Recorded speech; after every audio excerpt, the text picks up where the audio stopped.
A very good evening, distinguished guests, seniors, colleagues and dear friends.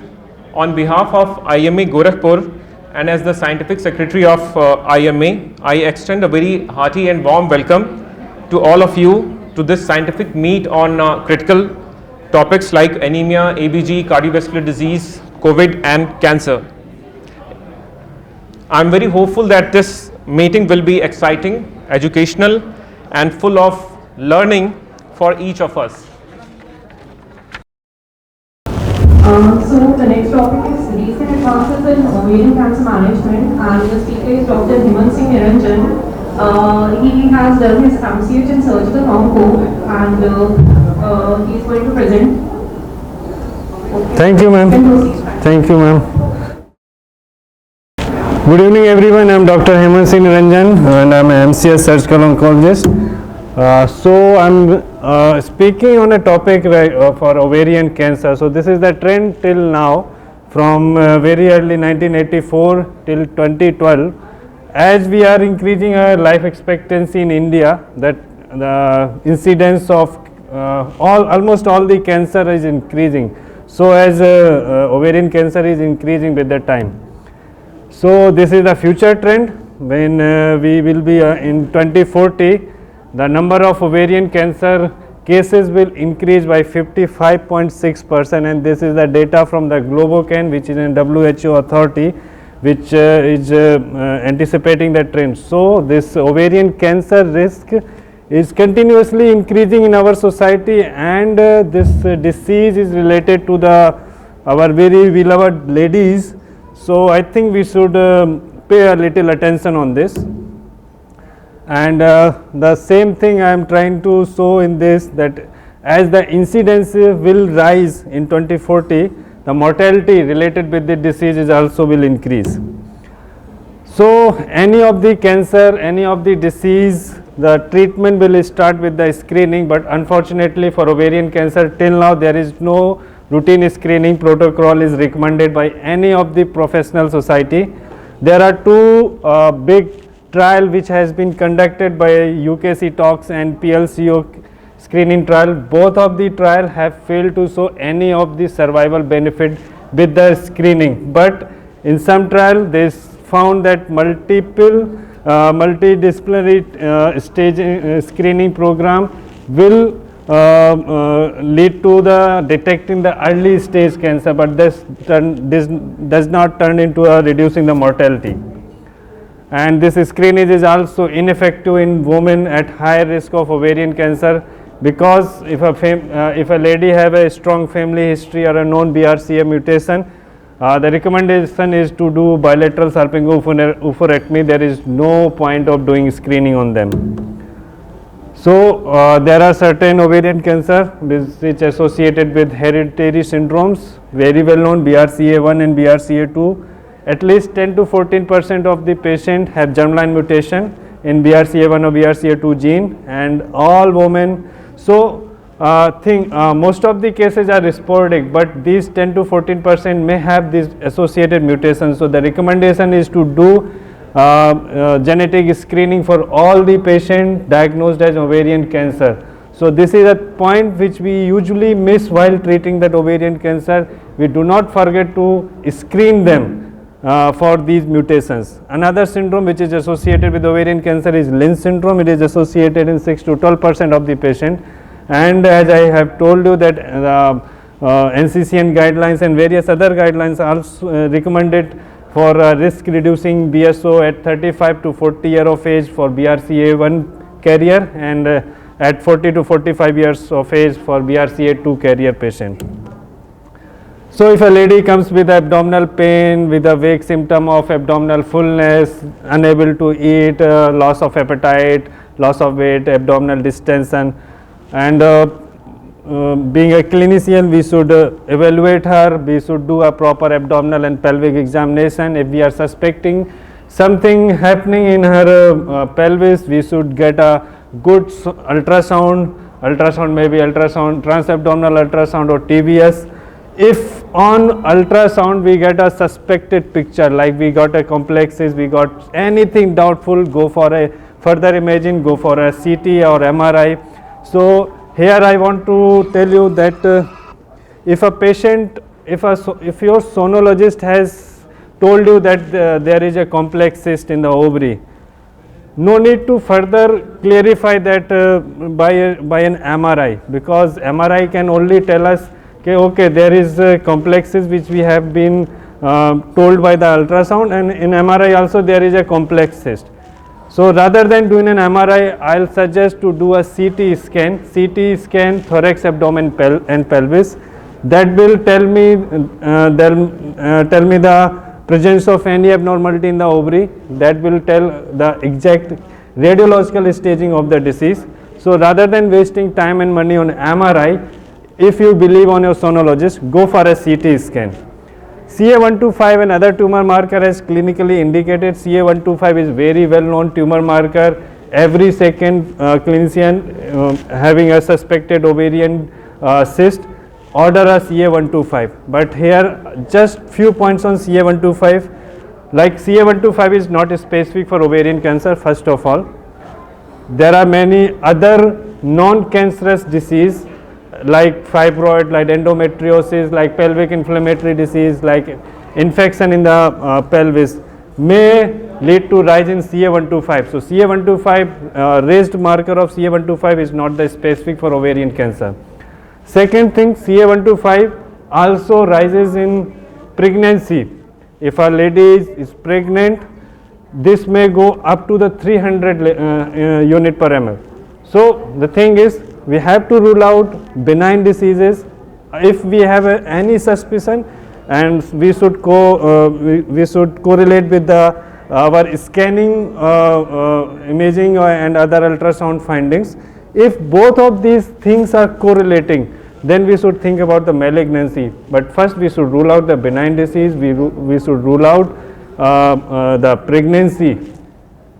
We have to do a GI evaluation, as it is that ovarian masses are very closely related to the rectum, very closely related to the sigmoid and other part of the GI. If any point, if you are suspecting intestinal obstruction, or any patient is saying that she is having constipation, we should evaluate the GI also.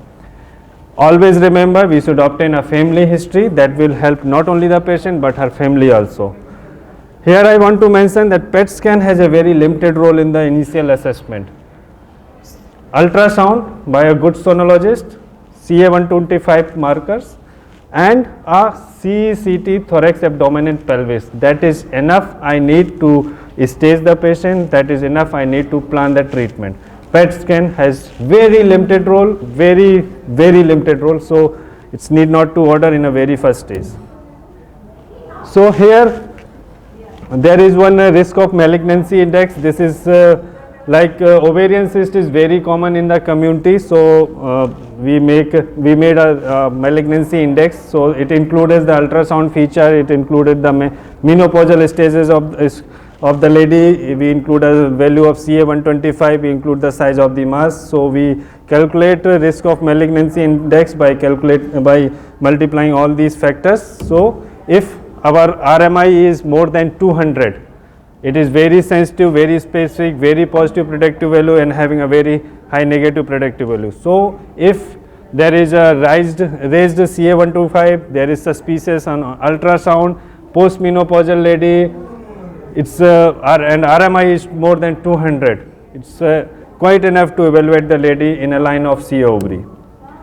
So some investigators have also hypothesized one OVA1 test which includes 5 markers to assess who should undergo surgery by a gynec oncologist to suspected that ovarian cancer. So here comes a quick review of staging of ovarian cancer. We all know and we can find that one is disease limited to the ovary, stage 2 disease limited to the pelvis, stage 3 disease has gone beyond pelvis into the abdomen, stage 4 disease has involved the visceral organs. So here quickly I just want to tell that ovarian cancers are classified into 2 types, type 1 and type 2. Type 1 are are low grade and have an excellent prognosis. So this includes low grade serous endometrioid, clear cell and mucinous carcinoma. Type 2, which are more common, and the most common type of the ovarian cancer, high grade serous carcinoma, which is included in type 2 tumor, and they have a poor prognosis. Apart from high grade serous carcinoma, carcinosarcoma and undifferentiated, a rare tumor of ovary, are also included in type 2 tumors. So management include depend on the stage of the disease. Stage 1A, 1B, that means disease is limited to either one ovary or both the ovary, but not went beyond that ovaries. So stage 1A, if a patient wants a fertility to be preserved, unilateral salpingo-oophorectomy and comprehensive surgical staging. If a patient is 1B, that means both the ovaries involved and patient is wanting fertility to be preserved, bilateral salpingo-oophorectomy, comprehensive surgical staging, then we can offer other IVF or something, other methods for the conception. If a lady don't want a fertility preserve, so any of the patient stage 1A to 4 who is surgically fit, optimal cytoreduction can be possible on scanning. Go for the surgery. Surgery will be hysterectomy with bilateral salpingo-oophorectomy, comprehensive staging and debulking. If a patient is poor surgical candidate and on scan we found it is low likelihood of optimal cytoreduction, we need to confirm the histology, get a biopsy, or we can get a staging laparoscopy so that we can assess the feasibility of the resection and we can get a biopsy from that, and we start the neoadjuvant therapy. So neoadjuvant therapy, we usually give 3 to 4 cycle of paclitaxel. We see the response. If a patient responded very well to the neoadjuvant therapy and now it has become operable, then we will do the interval debulking surgery with completion hysterectomy, BSO and cytoreduction.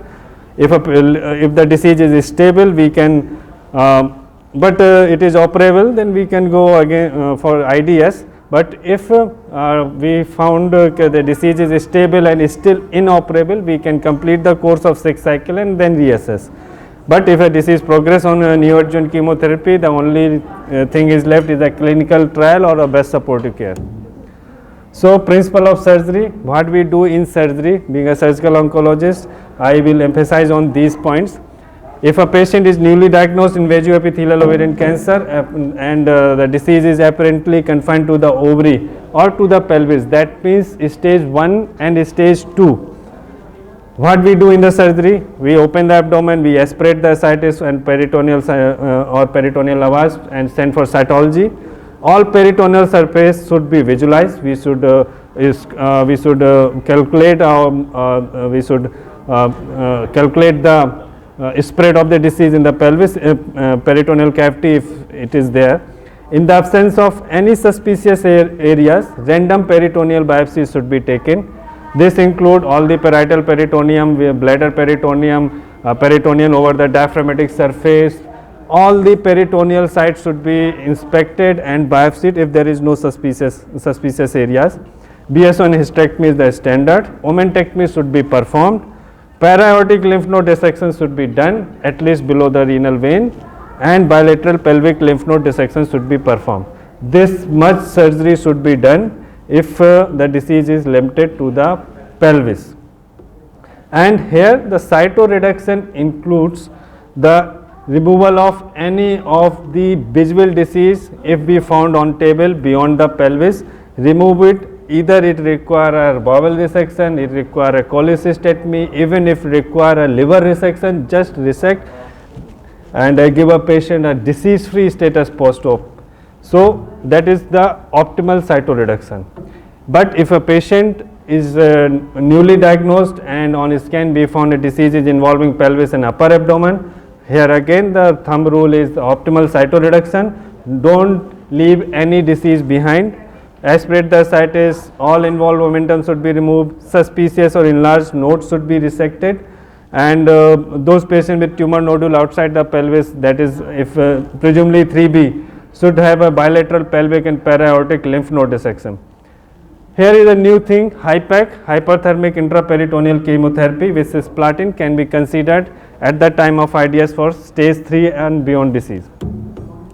So what is HIPEC? Hyperthermic intraperitoneal chemotherapy. This is a new thing which has opened a door for a metastatic patient in a GI malignancies, in an ovarian malignancy.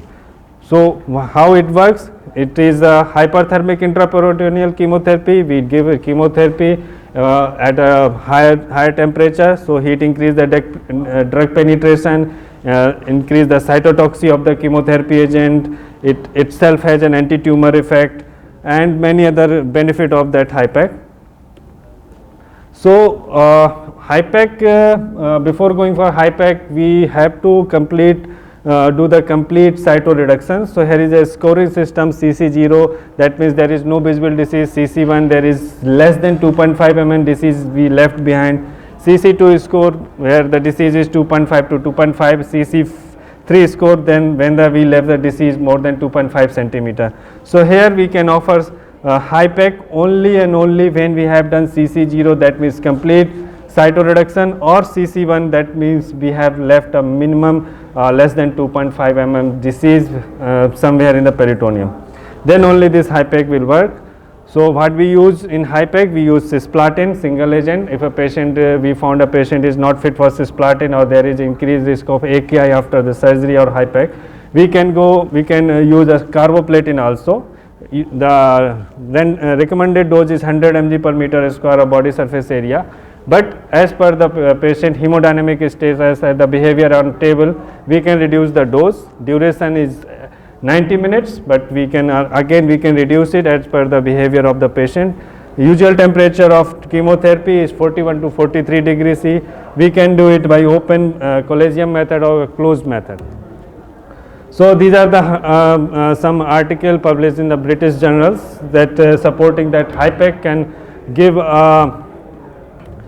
almost 12 months of survival benefit and more than 4 months of disease free interval. So HIPEC is something new which has increased the survival of these patients which has a disease in the pelvic and the peritoneal cavity and a stage 3 and beyond.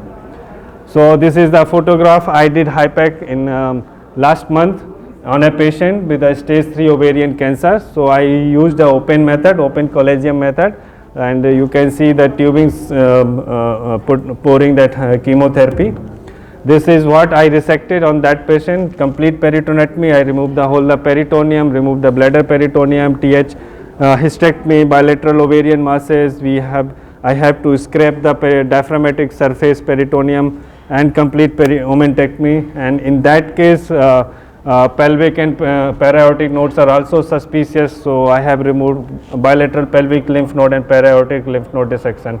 So this is how I completed the cytoreduction, and then full 90-minute HIPEC with a full dose of cisplatin. This is what patient at the time of discharge. Happy patients, of course happy me. And this is the take home message: spread happiness, spread smiles, you will get more of it. Thank you. I'm open for discussion. A very nice presentation, Dr. Hemant.